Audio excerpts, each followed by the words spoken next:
Bismillahirrahmanirrahim. Assalamualaikum warahmatullahi wabarakatuh. Alhamdulillah.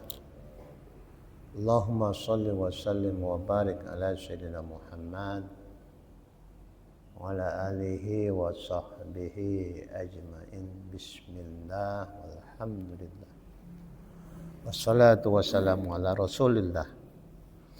Amana billah wa birsuli tawakkalna la haula wa la quwwata illa billah.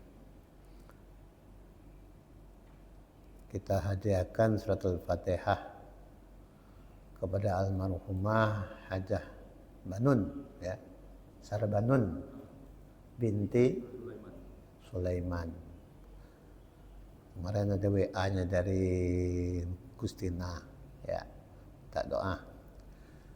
Wala hadiniyah niyatus salihah kirmil Fatihah al-Fatihah. A'udzu billahi minasy syaithanir rajim. Bismillahirrahmanirrahim. Alhamdulillahi rabbil alamin. Ar-Rahmanir Rahim. Maliki yaumiddin.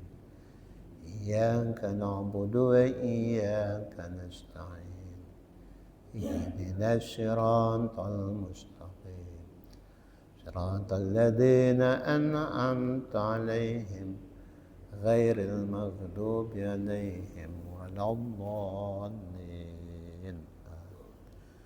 Bismillahirrahmanirrahim. Alhamdulillah. Allahumma shalli ala sayyidina Muhammad wa ala ali sayyidina Muhammad. Allahumma atina bi ilman nafi'a wa wasi' arzaqana wa ahdina. Alhamdulillah. Bismillahirrahmanirrahim. Para jemaah, kita melanjutkan materi kemarin tentang nafsul mardiyah, tempat yang diridhoi oleh Allah. Jadi tempat yang diridhoi Allah. Bagaimana wiridnya, amalannya? Amalannya itu melaksanakan amalan wirid secara syariat, baik syariat zahir maupun syariat batin. Syariat zahir kita kerjakan pada kitabnya, kitab rubu. Kitab rubu ada 4 kitab. Banyak di kitab I'anah Thalibin 4 juzuk juga 4 rubu membahas, ya, babul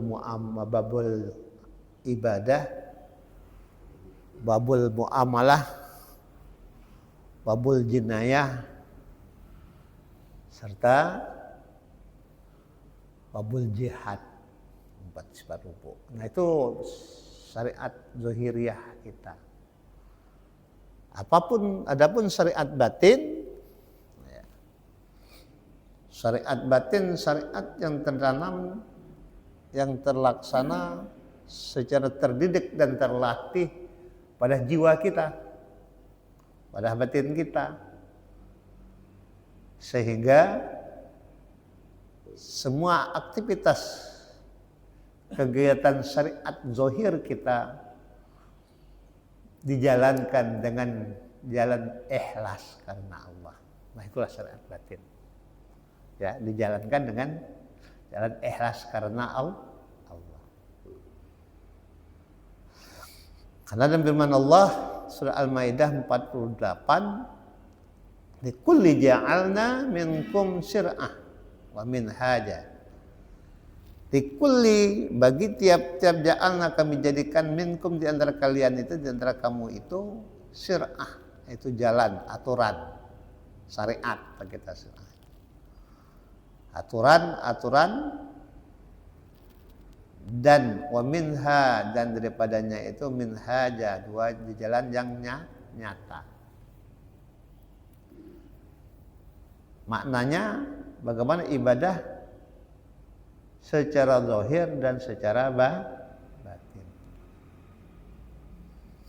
Katakan kemarin, kalau orang kini belajarnya sebagai belajar syariat, sholat 5 waktu tegak. Kalau orang dulu belajar ada sholat hakikat, sholat hakikat, salat batin. Salat yang salatul daimun, berkekalan di dalam salat. Al-Ma'arij ayatnya. Insyaallah pagi ini kita akan melanjutkan kembali sifatnya dengan sifat yang terpuji, baik perangainya, akhlaknya, meninggalkan segala barang yang lain daripada Allah. Ia sangat lembut terhadap sesama manusia dan menunjukkan kepada manusia atas berbuat maslahat dan memaafkan segala kesalahan manusia dan kasih kepada manusia untuk diajak berpindah dari gelap kepada yang jalan terang. Ia selalu turun tangan terhadap manusia yang dalam kesesatan untuk ditarik kepada jalan Allah, mengajak manusia bertaubat dan kembali kepada Allah. Sifatnya itu dakwah illallah. Dakwah secara jama'i maupun dakwah secara munfaridi. Mengajak secara umum maupun mengajak secara pribadi. Orangnya selalu bersifat welas asih, kepedulian sosialnya ini dilandaskan alladzina yunfikuna fis-sarra wad-dharra wal kadhiminal ghaiz wal 'afina 'anil nas. Maka klimaksnya kata Allah, Allahu yuhibbul muhsinin. Orang yang terpuji adalah orang yang dicintai Allah, selalu berbuat kebaikan. Wallahu yuhibbu, dan Allah mencintai, menyukai orang-orang yang buat kebaikan. Kenapa?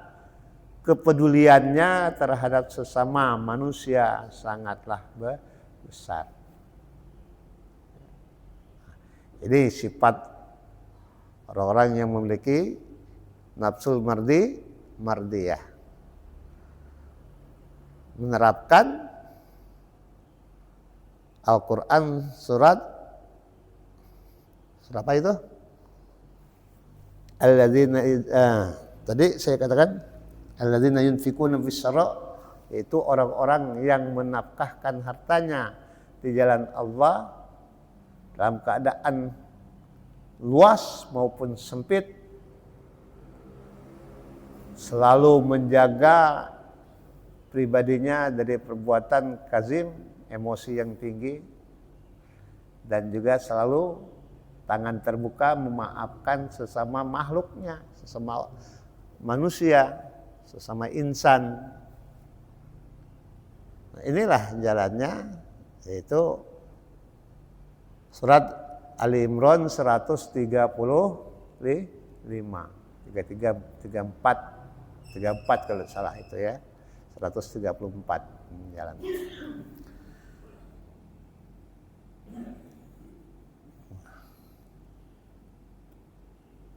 Zikirnya adalah ya Hayyu ya Qayyum ya Qayyum ya Qayyum, zat yang mengatur kehidupan kita.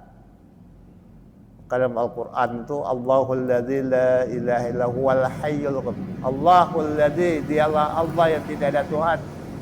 Itu dialah Allah yang mengatur kehidupan kita. Ya Hayyu ya Qayyum ya Qayyum ya Qayyum. Allah zat yang mengatur perjalanan hidup kita. Yudabbirul amru minas sama ilal ardi. Allah mengatur kehidupan kita dari langit ke bumi. Allah yang mengatur semua, Allah yang menguasai semuanya. Perjalanan hidup kita satu hari 24 jam. Satu hari satu malam 24 jam. Allah aturkan kehidupan kita dari kalimat tauhid la ilaha illallah Muhammadur Rasulullah. La ilaha illallah terdapat 12 huruf perjalanan kita dari waktu pagi 00 sampai jam 12. Jam 12 sampai jam 24.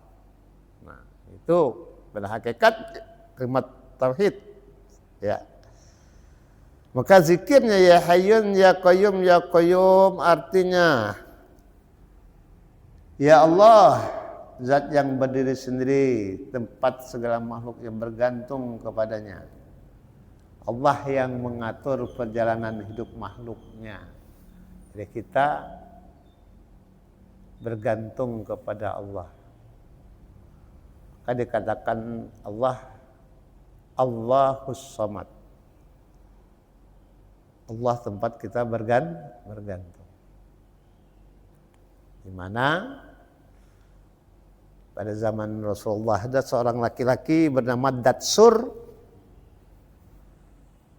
mengacungkan pedangnya kepada Rasulullah. Ya Muhammad, siapakah yang akan menolongmu? Maka Rasulullah menjawab, Allah. Saat itu bergetarlah jiwanya Datsur sehingga pedangnya terlepas, diambil oleh Rasulullah, diacungkan ke lehernya Datsur. Ya Datsur, siapakah yang akan menolongmu? Dijawab. Datsur tidak bisa menjawab. Saat itulah Datsur bertanya, siapa itu Allah? Bukankah yang dikatakan lata huda manata? Maka turunlah surat Al-Ikhlas, Qul huwallahu ahad. Turunlah Allahus Samad. Aku bergantung kepada Allah Subhanahu wa ta'ala. Aku memunajat, aku memohon kepada Allah. Aku mohon pertolongan hanya kepada Allah. Makna yang sangat luas. Ya. Samad. Jadi ya Qayyum, zat di mana tempat segala makhluk yang bergantung kepadanya. Maka zikirnya tersebut dilaksanakan pada siang dan malam hari sambil berdiri, duduk, dan berbaring hingga memberikan bekas dalam hatinya berdasarkan firman Allah Ali Imran 191.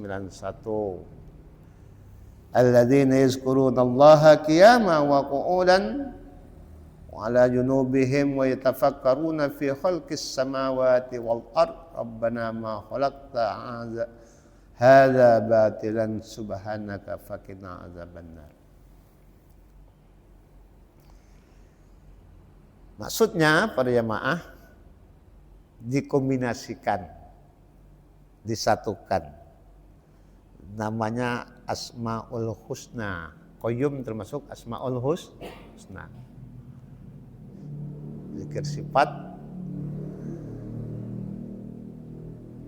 Maka diamalkan ya Allah, ya Rahman, ya Rahim, ya Hayyu, ya Qayyum, ya Badi'us samawati wal ard, ya Dzal Jalal wal Ikram. Digabung bahasa kitanya. Ya Allah, ya Rahman, ya Rahim, ya Hayyu, ya Qayyum, ya Badi'us samawati wal ard, ya Dzal Jalal. Itu zikir Ismul A'zam, zikir Asmaul Husna, Ismul A'zam.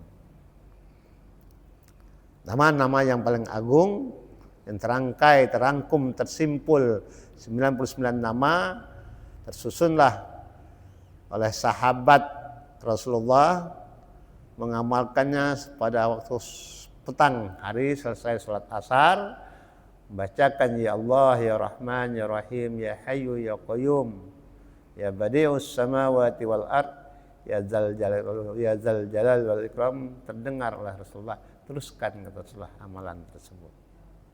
Adalah amalan Ismul A'zam namanya. Amalan Ismul A'zam. Maka dianjurkan bagi kita alladzina yazkurunallaha, orang-orang yang mengingat Allah qiyaman dalam keadaan berdiri,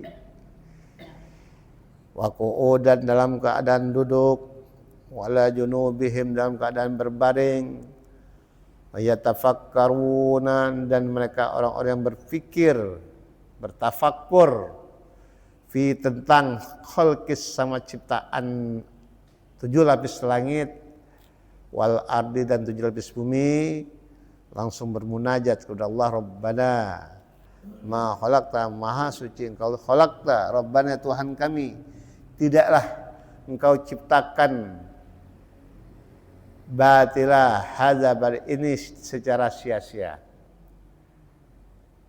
Tidaklah Allah ciptakan langit, 7 lapis langit dengan antariksa yang tersusun begitu rapi.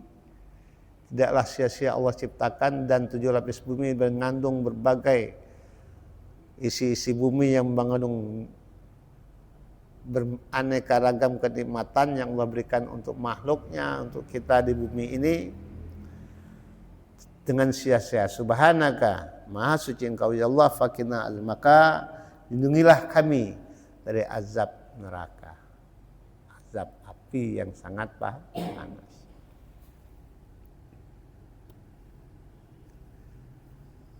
Qul law kana al-bahru midada li kalimati rabbi lanafidal bahru qabla an tanfada kalimatu rabbi walau ji'na bimislihi madada.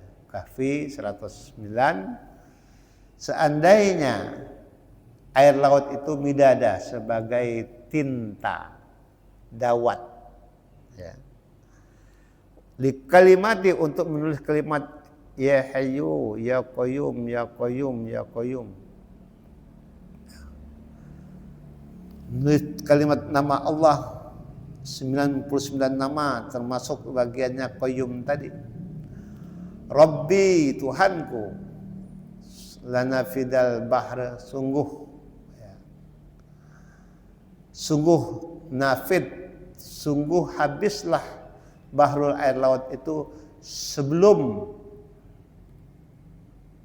tinta itu menulis kalimat Tuhanku, walau ji'na bimislihi madada, meskipun kami datangkan tambahan yang lain pula. Artinya 7 samudra sebagai tinta untuk menyebut kalimah Allah yang begitu luasnya, seperti samudra Al-Fatihah, membahas tentang Al-Fatihah, maka dikenal oleh B. Arifin, nama pengarang kitabnya itu Samudra Al-Fatihah, yang begitu luasnya makna yang terkupas di dalamnya itu. Walau annama fil ardi min sajaratin aqlamun wal bahru yamudduhu min ba'dihi sab'atu abkhurin ma nafidat kalimatullahi innallaha azizun hakim. Seandainya pohon-pohon di bumi ini menjadikan kolam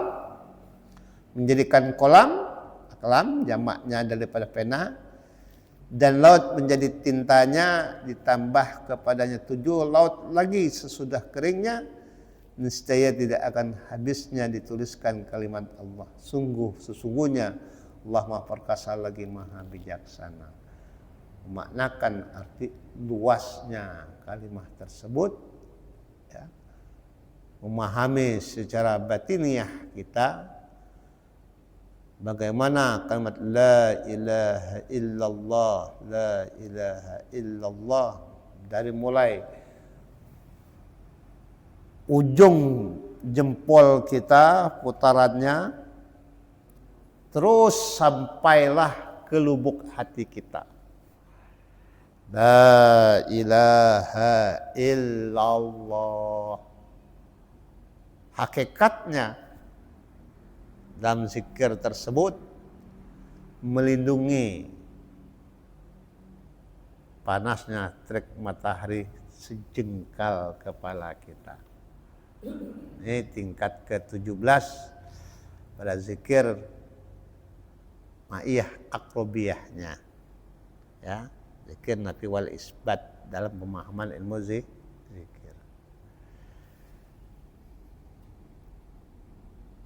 Ya, terakhir Tidak masuk yang ketujuh, murtabat ketujuh, yaitu tingkat nafsul kamilah, nafsul kesempurnaan. Murtabat yang ketujuh yaitu nafsul kamil mukamil. Nah, pagi ini secara garis besarnya apa nafsul kamil mukamil? Nafsu yang sempurna dan lebih sempurna, nafsu yang terdapat kepada khawas dan khawasul khawas, yang sifatnya, yang sifat tertentu yang Allah berikan kepada hamba-hamba pilihannya, hamba-hamba pilihannya. Untuk perjalanan nafsul kamilah ini ya bertafakkur kita kepada Allah Subhanahu wa taala dalam ungkapan kita, tidaklah sia-sia Allah apa yang Allah ciptakan bagi 7 lapis langit dan 7 bumi yang terdapat dalam diri kita, berbagai nikmat-nikmat yang Allah anugerahkan kepada kita. Kita cukup sampai di sini dulu ya. Silakan ingin tanya. Menari ya. Siapa yang bertanya? Silakan. Paman. Ya. Orang fit kelihatan. Waalaikumsalam warahmatullahi wabarakatuh.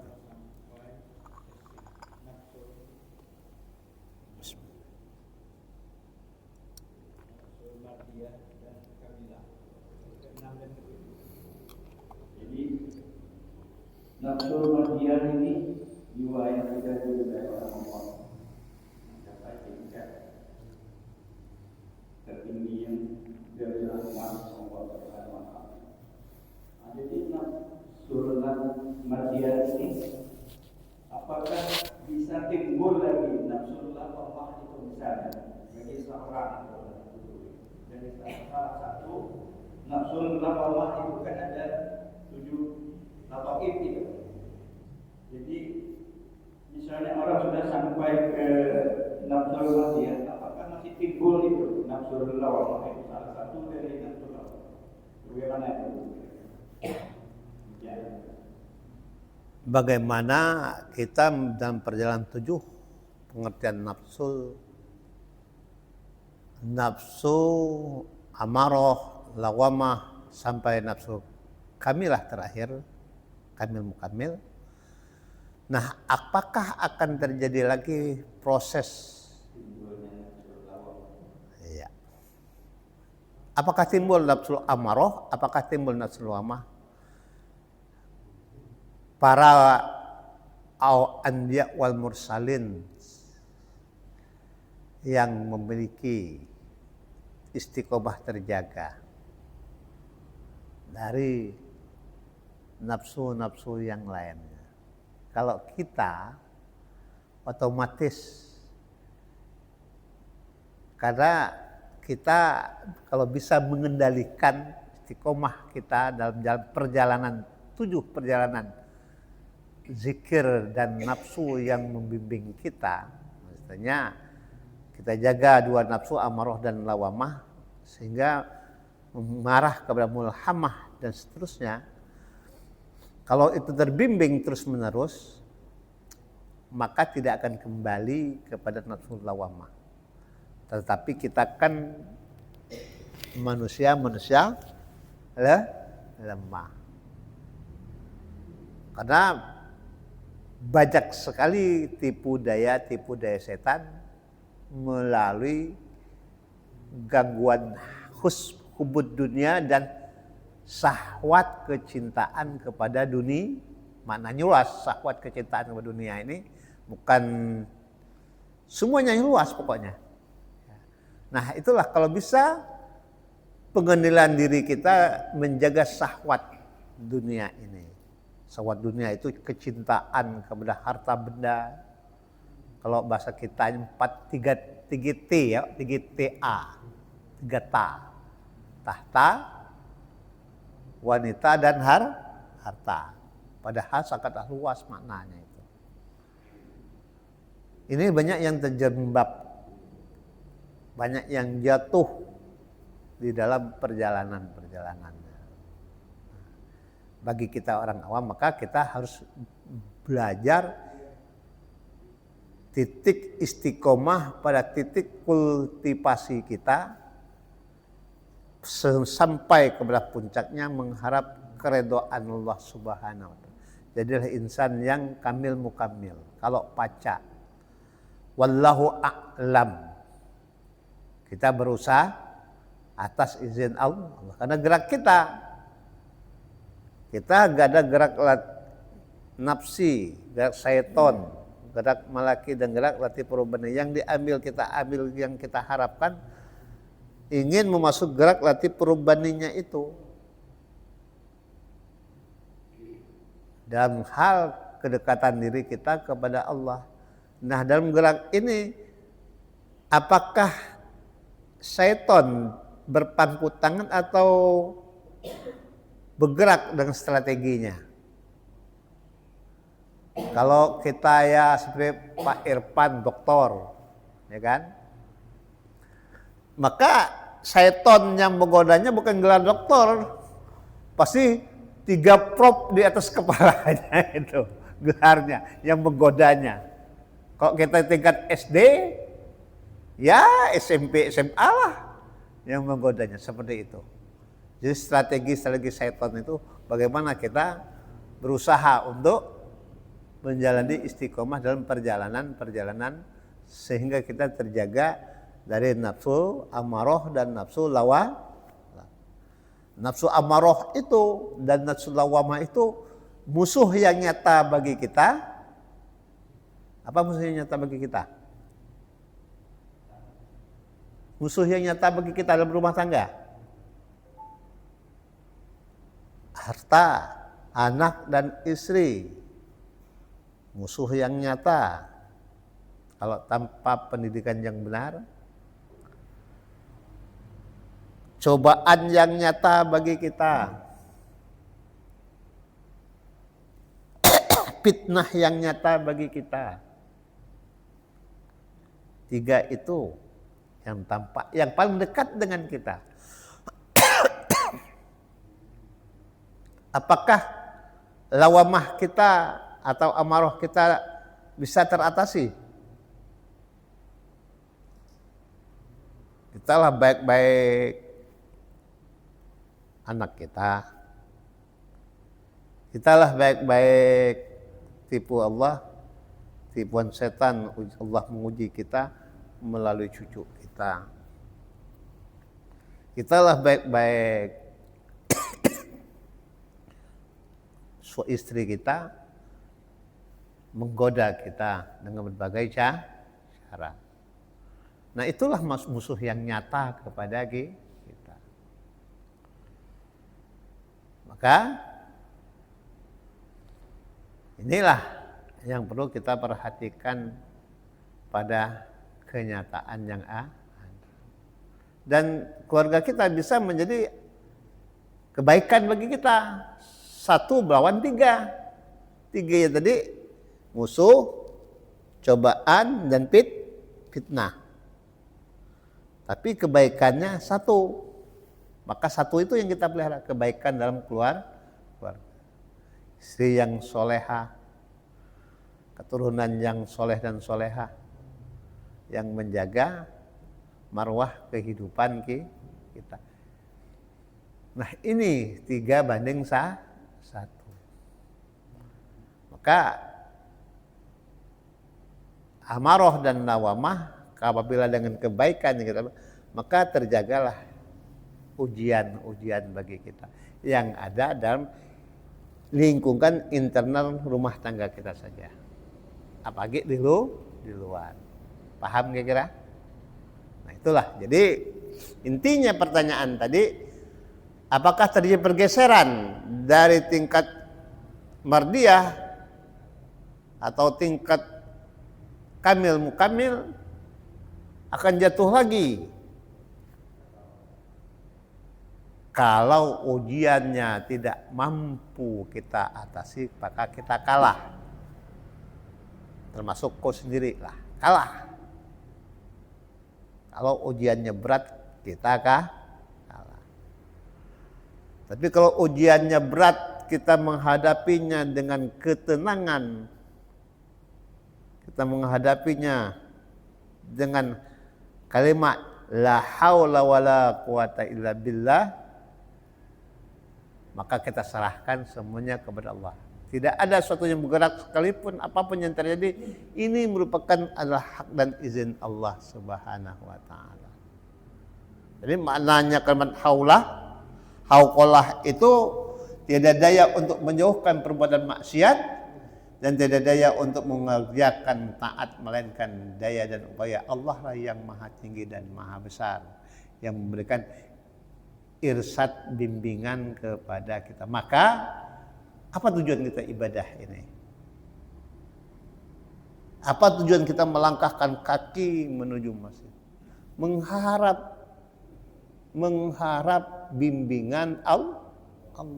Rahmat bimbingan Allah yang kita harapkan. Maka terbukalah, Allahumma ftahli abwaaba rahmatik, ya Allah, bukakanlah pintu rahmatmu, pintu rahmat bimbinganmu, supaya bimbingan hatiku, hati kita terarah, tertuju hanya semata-mata kepada Allah.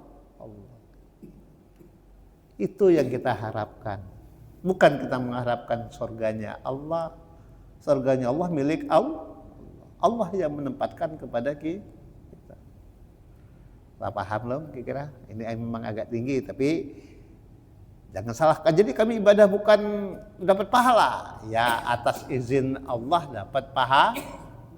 Kalau enggak sembahyang gara-gara kok balak gawe. Nah, jadi itu ya. Oke, bagus pertanyaannya. Apa lagi? Silakan. Jadi Asmaul Husna tadi, kalau dulu belajar ya Allah ya Rahman ya Rahim ya Hayyu ya Qayyum ya Hayy ya Manan ya Ghaffar ya Wali ya Mu'min, itu gimana? Boleh kan. Asmaul Husna itu kan luasnya, banyaknya 99 nama. Bolehkah 99 nama dibacakan? Boleh. Bolehkah dibacakan kebutuhan kita yang dibacakan tadi? Boleh. Ya Allah ya Rahman ya Rahim ya Hayyu ya Qayyum ya Hayy ya Manan ya Ghaffar ya Wali ya Mu'min. Boleh, itu untuk memberikan kemudahan dalam rezeki. Ya, awalnya perangkonya bahasa Koa. Ya Allah ya Rahman ya Rahim ya Hayyu ya Qayyum ya Manan ya Ghaffar ya Hayyu ya Ghaffar ya Ghani ya, diambil ya Ghani ya Mughni. Allah zat yang kaya, yang lebih kaya lagi. Maka Allah memberikan kemudahan dalam kemudahan rezeki kepada kita. Maka jangan pandang orang kaya itu milik dia, bukan. Tetapi kekayaannya itu dari murni, dari kekayaan Allah. Allah anugerahkan kepadanya sedikit sekali. Paham? Jadi boleh amalan itu untuk kelancaran rezeki. Oke? Ada yang ingin tanya lagi? Silakan.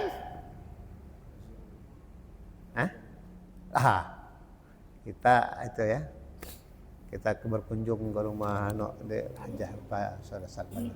Astaghfirullahaladzim min kulli dzambin min sama'i wa basri wa kalami wa fuadi innahu huwal ghafurur alhamdulillah. Allahumma shalli ala sayyidina Muhammad wa ala sayyidina Allahumma arhamna bil Qur'an waj'alhu lana imaman wa nuran wa hudan wa rahmah. Allahumma zakkirna minhu ma nasina wa 'allimna minhu ma jahilna bi rahmatika ya arhamar rahimin. La haula wala quwata illa billahi. Walhamdulillahi rabbil alamin. Subhanakallahumma bihamdika nashhadu an la ilaha illa anta nastaghfiruka wa natubu ilaik. Wassalamualaikum warahmatullahi wabarakatuh.